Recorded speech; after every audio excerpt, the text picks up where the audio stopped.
నమస్తే, welcome to Aadya media. నేను మీ స్వర్ణ. ప్రస్తుతం మనతో పాటు ఉన్నారు పొలిటికల్ అనలిస్ట్ అడిసిమిల్లి శ్రీనివాసరావు గారు. నమస్తే అండి శ్రీనివాస్ గారు.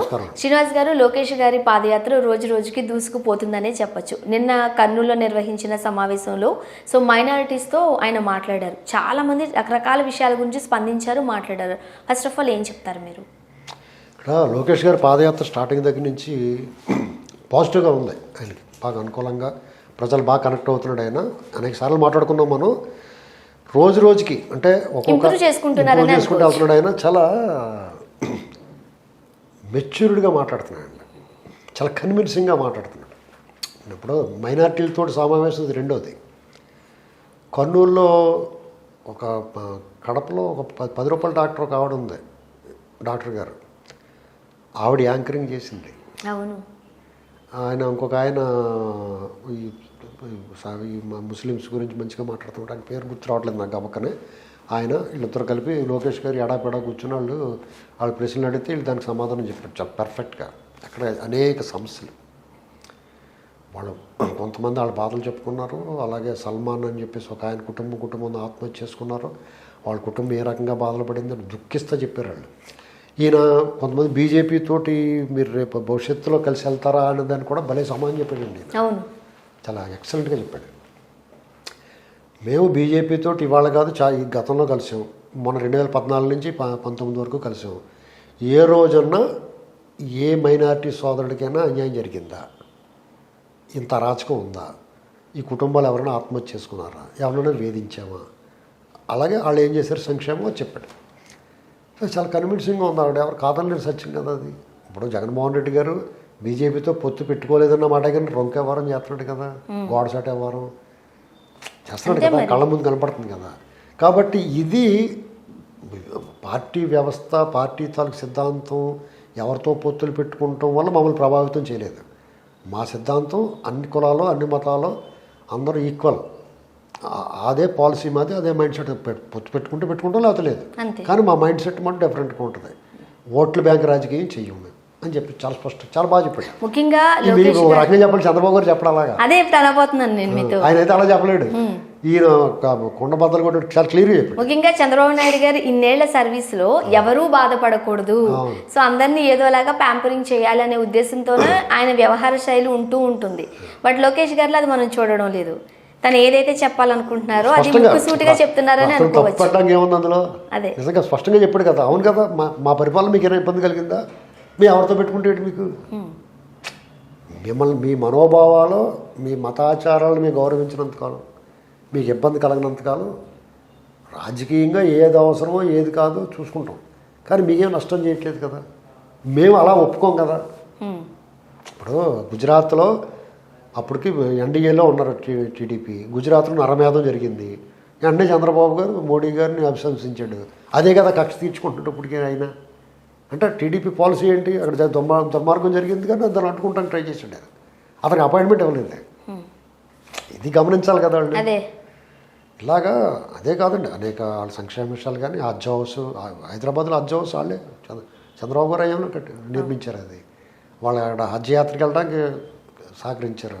షాదీ ఖానాలో, తర్వాత షాదీ ముబారక్ వాళ్ళందరికీ కానుకలు, వాళ్ళ మౌజాములకి అందరికీ గౌరవ వేతనాలు, ఇలాంటివన్నీ.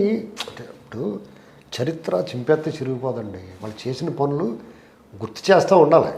వాళ్ళు కన్విన్సింగ్గా చెప్పగలగాలి. అది చెప్తున్నాడు నేను. ఇప్పుడు మామూలుగా అయితే లోకేష్ గారు పాదయాత్ర స్టార్టింగ్లో ఇది బాగానే పార్టీకి ఉపయోగపడద్దురా అనుకున్నాను నేను. కొంచెం ఉపయోగపడద్దే, కొంత ఓటు బ్యాంకు అంటే కొంత ఈయన కనెక్ట్ అయ్యి 2%, 3% కలుపుతుందేమోలే అనుకున్నాం. కానీ చిత్తూరు దాటి అనంతపురంకి వచ్చినప్పటికి ఇది 5-6%కి చేరుకుంది. కర్నూలు దగ్గరికి. ముఖ్యంగా టీడీపీ నేతలకి, టీడీపీ కార్యకర్తలకే లోకేష్ గారి మీద ఒక సందిగ్ధత ఏర్పడింది ఒక టైంలో. ఎంతవరకు మేనేజ్ చేయగలరు? ఇప్పుడు ఒక రాష్ట్రాన్ని పరిపాలించాలి, లేకపోతే ఒక ముఖ్యమంత్రి అభ్యర్థి అని కాకపోయినప్పటికీ ఒకవేళ బాధ్యతలు అప్పగిస్తే ఈయన ఎంతవరకు దీన్ని అంటే హ్యాండిల్ చేయగలరు అని. బాగా చదువుకునే వ్యక్తే కావచ్చు, కానీ ప్రజల్ని హ్యాండిల్ చేయడం అనేది చిన్న విషయం కాదు కదా అనుకున్నారు. బట్ ఇప్పుడు ఒక్కొక్కరు అపోహ కూడా తొలగిపోతుందని అనుకోవచ్చా? మీకు అతన్ని వ్యతిరేకించిన వాళ్ళందరూ కూడా ఆల్రెడీ యాక్సెప్ట్ చేస్తారు. అసలు కొత్త వాళ్ళు అంటే అతను తీవ్రంగా ద్వేషించిన వాళ్ళు అంటే మీకు రామారావు గారి సినిమాలో పాట ఉంటుంది, దేవుడు చేసిన మనుషుల్లో ద్వేషించే కూటమిలోన నివసించి ప్రేమించే వాడే కదా మనిషి అన్నట్టు. అలాగా ఇతని చుట్టూరు ద్వేషించే కూటమి ఉండేది. అందరూ ఇతన్ని ప్రత్యర్థులు ద్వేషించేవారు, వీళ్ళు పార్టీ వాళ్ళు ఎగతాళి చేసేవారు, అందరూ కలిపి ట్రోలింగ్ చేసేవారు. అలాంటిది ఇప్పుడు మెల్లమెల్లగా స్వరం మార్చుకుంటున్నారు. స్వరం మారుతున్నది అని అంటారు కదా, అలాగే స్వరం మార్చుకుని ఇతన్ని ఆశ్చర్యపోతున్నారు. భలే చేస్తున్నాడు భలే. అట్లా చాలామందికి ఇది ఎవడో ఊహించిన విధంగా అతను హ్యాండిల్ చేస్తున్నాడు. పర్లేదురా, ఫ్యూచర్లో ఇతను నాయకుడిగా టీడీపీకి ఒక మంచి బలం, టీడీపీకి బలమయ్యాడు అతను. టీడీపీకి ఇతను బలహీనత ఏమో అనుకున్నారు, కానీ అటువంటి వాడు టీడీపీకి బలమయ్యారు. ఇప్పుడు ఓట్లు ఓ 2% 3% యాడ్ అవుద్దేమో ఇతని వల్ల బాగానే ఉందనుకున్నాం, కానీ ఇప్పుడు అది ఇతని పాదయాత్ర పూర్తి అయ్యేటప్పటికి 10% ఇతని వల్ల అదనంగా వస్తుంది టీడీపీకి, ఆల్రెడీ ఉన్న బలం కాకుండా. ఎందుకంటే అతను యూత్లో కనెక్ట్ అవుతున్నాడు, కొత్తగా యూత్. అలాగే ఇతర పార్టీల్లో ద్వేషించే వాళ్ళందరూ న్యూట్రల్ అవుతున్నారు. ఇతన్ని కొట్టి చంపేద్దాం అనుకున్న వాళ్ళందరూ కూడా న్యూట్రల్ అవుతున్నారు. న్యూట్రల్గా ఉన్న వాళ్ళు ఇతను ఎక్కువ ఇతన్ని అభిమానిస్తున్నారు. ఇప్పుడు ఆ అధికారంలో ఉన్న కొంతమంది నాయకులకు నేతలకు కూడా లోకేష్ గారి మీద ఒక సదాభిప్రాయం కలుగుతుంది అనే గుసగుసలు వినిపిస్తున్నాయి. నిజమే అంటారా? సదాభిప్రాయం అవుతుంది. టీడీపీలో ఉన్న నాయకులందరికీ ధైర్యం వచ్చింది, భరోసా ఉంది. వాళ్ళు ప్రత్యర్థి పార్టీ వాళ్ళకి భయం వేస్తుంది. ప్రత్యర్థులు ఉన్న వాళ్ళకి వచ్చిన తర్వాత వాళ్ళు ఇచ్చేస్తాడేమో బాబు అని భయం వేస్తుంది వాళ్ళకి. చంద్రబాబు గారు అయితే వదిలేస్తాడు. ఇప్పుడు కంపారిజన్ వచ్చేసింది జగన్మోహన్ రెడ్డి గారికి లోకేష్ గారికి. కాస్త ఏజ్ డిఫరెన్స్ ఉన్నప్పటికీ ఏజ్ డిఫరెన్స్ ఏంటి బాగా రాదు. ముసలిడే ఇప్పుడు కదా, 51 ఏళ్ళు అంటే కుర్రోడేటి ఏమన్నా. పైగా కొబ్బరికాయ కూడా కొట్టలేడు మమ్మీని. ఇతనేమో కాళ్ళు పుళ్ళు అడిపోయినా నడిచేస్తున్నాడు. ఇక్కడ ఇతను కత్తిలాగా హీరోలా ఉన్నాడు. ఇప్పుడు లోకేష్ భలే కనబడుతున్నాడు, హీరోలాగా ఉన్నాడు. అంటే మనం పొగుడుతాం కాదు, నిజంగానే బాగున్నాడు కదా. వీళ్ళు 7 పోగలు వేసుకుంటున్నారు, మేము పెట్టిన అంటున్నారు ఓట్లు వేయండి అని. తెలిసిపోతుంది కదా ఎంతసేపు దుష్ట చేతేస్తాయో, నేను 70 పోయాను, నన్ను పాడు చేసేస్తున్నారు. ఈ ఏడుపులు ఎడుతులేదు. మీరు నాకు 3 సీట్లు ఇస్తే కర్నూలుకి ఇంత చేసాం మేము, 14+2 ఏమన్నా మీకు ఎంత చేస్తానో చూడండి అంటున్నాడు.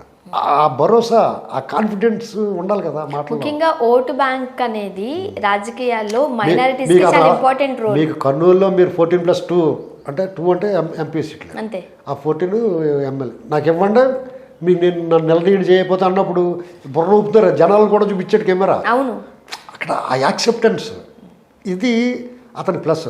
ఏది ఎవడేమని ఏడ్చినా డెఫినెట్గా చంద్రబాబు గారు, లోకేష్ పడినోళ్ళు, టీడీపీ అంటే ఇష్టం లేని వాళ్ళు ఎడుతారు, మాట్లాడతారు.